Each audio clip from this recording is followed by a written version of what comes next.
खबर सुनने में आ रही है कि जैश ए मोहम्मद जो कि इस्लामिक मिलिटेंट टेररिस्ट ग्रुप है, उसने ये ऐलान किया है कि अब वो औरतों को भी रिक्रूट किया करेंगे जिहाद के लिए। उनको बाकायदा एक कोर्स करवाएंगे कि भाई जन्नत में कैसे जाना है और यहाँ दुनिया में जिहाद कैसे करना है।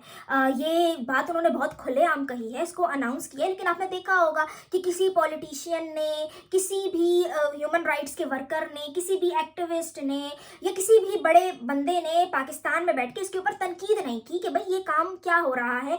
और खुल के जैश ए मोहम्मद जो कि टेररिज्म में इन्वॉल्व है, ठीक है, जो कुछ पहलगाम के अटैक में हुआ, उससे पहले भी जो कुछ होता रहा है पुलवामा में, सब में इन्वॉल्व है जैश ए मोहम्मद। और उसने खुल के इस बात का इजहार किया है, अनाउंस किया है कि हम एक औरतों का भी एक टेररिस्ट ग्रुप यानी कि एक जिहादी ग्रुप तैयार करने वाले हैं। ये आइडिया इनको आया है ऑपरेशन सिंदूर के बाद, क्योंकि जो ऑपरेशन सिंदूर को लीड कर रही थी वो भी फीमेल थी। तो इनके मुकाबले में अब ये जिहादी औरतों को लाने वाले हैं। और उस कोर्स में क्या होगा, उनकी ब्रेन वॉशिंग की जाएगी कि भाई किस तरह से उनको मर्दों का ओबीडिएंट होके रहना है। वैसे ये काम बहुत पहले से हो रहा था। आपने देखा होगा पाकिस्तान में हर साल औरत मार्च होता है, और जब भी औरत मार्च होता है ना तो उस पर पथराव शुरू हो जाता है औरत मार्च पे और जो फेमिनिस्ट एक्टिविस्ट है उन पे। और ये पथराव कौन करता है? ये मर्द नहीं करते, क्योंकि जब मर्द करेंगे ना तो ये इंटरनेशनल न्यूज बन जाएगी। फिर हर जगह आएगा कि भाई देखो पाकिस्तान वैसे ही नंबर 1 है औरतों पे वायलेंस पे, तो ये तो औरत मार्च का जो एक आध रैली निकलती है सालाना, उस पे भी पथराव शुरू हो गया और मर्द कर रहे हैं। तो नया हथियार यूज किया है जिहादियों ने।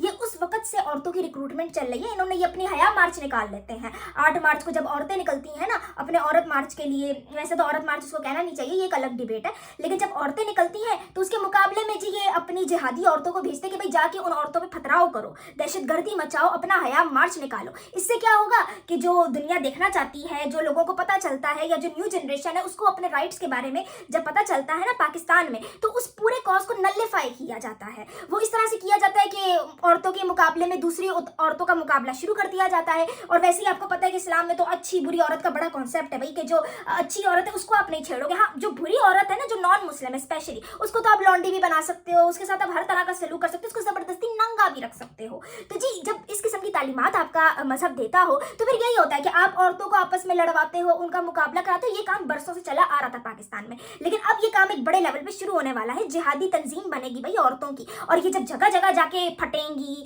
जब जगह जगह जाके सुसाइड बॉम्बिंग करेंगी, तो क्या होगा? तो इस्लामोफोबिया बढ़ेगा। फिर जब औरतों को पकड़ा जाएगा ना, जो नकाब लेती हैं, जो बुर्का ओढ़ती हैं, तो फिर मुसलमानों को मौका मिल जाएगा कि जी ये तो इस्लामोफोबिया हो रहा है। तो आप पहले ही क्यों नहीं ये इस तरह की जिहादी तंजीमों को, जो औरतों को इस्तेमाल कर रही हैं, उनको पहले क्यों नहीं लगाम डाल देते? लेकिन अब नहीं डालेंगे। फिर जब ये जगह जगह जाके ये औरतें फटेंगी ना, तो फिर एक न्यूज आ जाएगी कि जी नकाब बैन हो गया, हिजाब बैन हो गया, बुर्का बैन हो गया।